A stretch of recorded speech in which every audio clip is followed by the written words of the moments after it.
Баршаңызға қайырлы күн достар, қалдарыңыз қалай? Бүгінгі видеода мен өзімнің кешкі асқа дайындаған духовкада піскен қазды қалай жасадым, соның видеосымен бөліскім келеді. Бұл қаз өте дәмді болып шықты және де сочный болып тұрған, видеода көріп тұрғандарыңыздай. Енді дәмі деген өте дәмді болды, айтып жеткізе алмаймын. Бұл қазды мен бірінші рет дайындап тұрмын духовкада, осындай қазды. Енді бірінші рет жасасам да сондай керемет болып шықты. Сондықтан сіздерге видеосын ұсынып жатырмын. Қазды пісіру барысында басынан соңына дейін видео түсірдім, сіздерге түсінікті болу үшін. Сондықтан видеоны соңына дейін қарап менімен бірге болыңыздар. Менің каналымды жоғалтып алмас үшін подписаться кнопкасын басып қойды, ұмытпаңыздар. Ең алдымен қазды тұздауға дайындап аламыз. Бұл жерде менде 2,5 килограммдық қаздың балапаны, яғни үлкен емес балапан. Енді осы қаздың керегі жоқ жерлерін алып тастаймыз, құйрығын, мойнын, қанатын, ұштарын алып тастаймыз. Бұл жерде аса ет болмайды, қасы күйіп кетуі мүмкін. Сондықтан кесіп алып тастаймыз.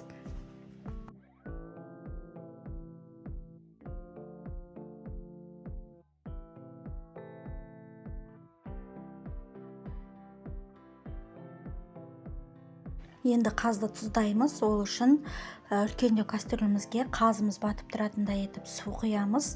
Сол судың мөлшеріне қарай тұз қосатын боламыз. Мен 8 литр су құйдым және 8 ас қасық тұз салдым. Енді араластырып, осы тұзды суымызға қазымызды салып қоямыз. 12 сағатқа немесе бір түнге қалдырсаңыздар болады. Бұлай тұздау себебіміз қаздың еті тауықтың етіне қарағанда тығыз келеді және де етті болады.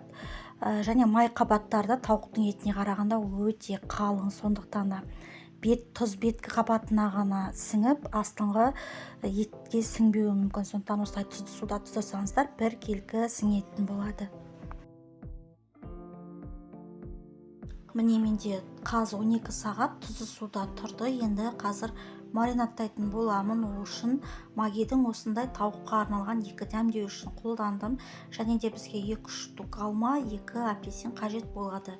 Мен апельсин орнына мандарин қолдандым. Сіздер апельсин қолдансаңыздар болады. Енді ыдысымызға осы дәмдеуіштерімізді салып аламыз.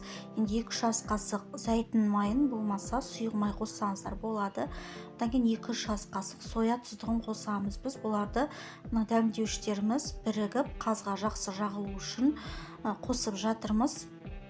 Енді осы қоспаны жақсылап араластырып, қазымыздың барлық жеріне жеткізіп жағып шығатын боламыз. Яғни ішіне, қаздың жан-жағына, қанаттарының астына ешқандай дәмдеуіш тимеген жер қалмау керек. Барлық жеріне осы қоспаның барлығын жағып шығатын боламыз. Ыңғайлы болу үшін мен осылай қолыммен жағып шықтым.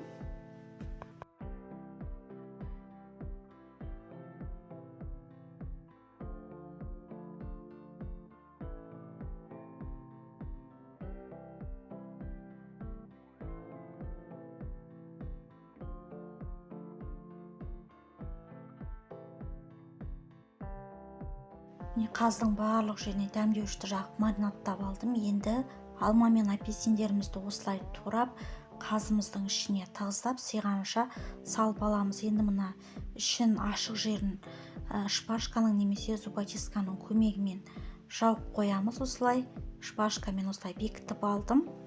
Енді бізге осындай пакет керек болады, запеканға арналған. Менде бір пакет жеткіліксіз болды. Сондықтан екінші пакетті осылай қарама-қарсы кигізіп, пешті алдына 180 градусқа қыздырып қойдым. Формамызға майы ағып кетпес үшін осындай фольганы төсеп қойсаңыздар болады. Енді осыған қазымызды салып, 180 градуста 1,5 сағат пісіретін боламыз.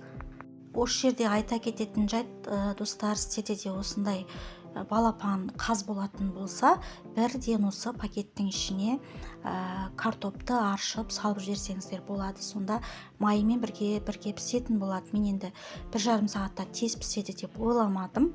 Сондықтан да бірінші осылай қазды пісіріп алдым 1,5 сағат.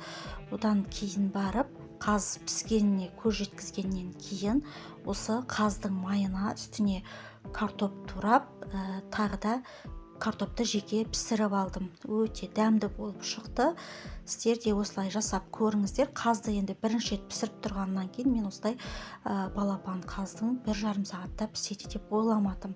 Негізі үлкен қаздар 2,5-3 сағатта піседі, ал балапан қаз деген ол тез піседі екен, 180 градуста ровно 1,5 сағат пісіп шықты. Қаздың ішіне салған мына жемістердің шырыны бөлініп, қаз өте дәмді болды. Мұны алмаларда піскен, оны біз жеп қойдық. Енді осы қаздың өзінің майының үстіне картопты осылай турап жеке пісіріп алдым. Өз майында картоп өте дәмді болып шықты. Дәмін сөзбен айтып жеткізе алмаймын. Дастарханға ұсынғанда міне картопты астына, үстіне қазды осылай турап ұсындық. Өте дәмді болды. Барлығына өте ұнады. Сіздерге де ұнайды деген ойдамын. Қазды бірінші рет пісіріп тұрсам да енді өте дәмді болды. Сіздер де осылай жасап көріңіздер. Барлығына ұнайтынына сенімдімін достар. Менің видеом ұнаған болса, міндетті түрде осы видеоға лайк басып кетіңіз.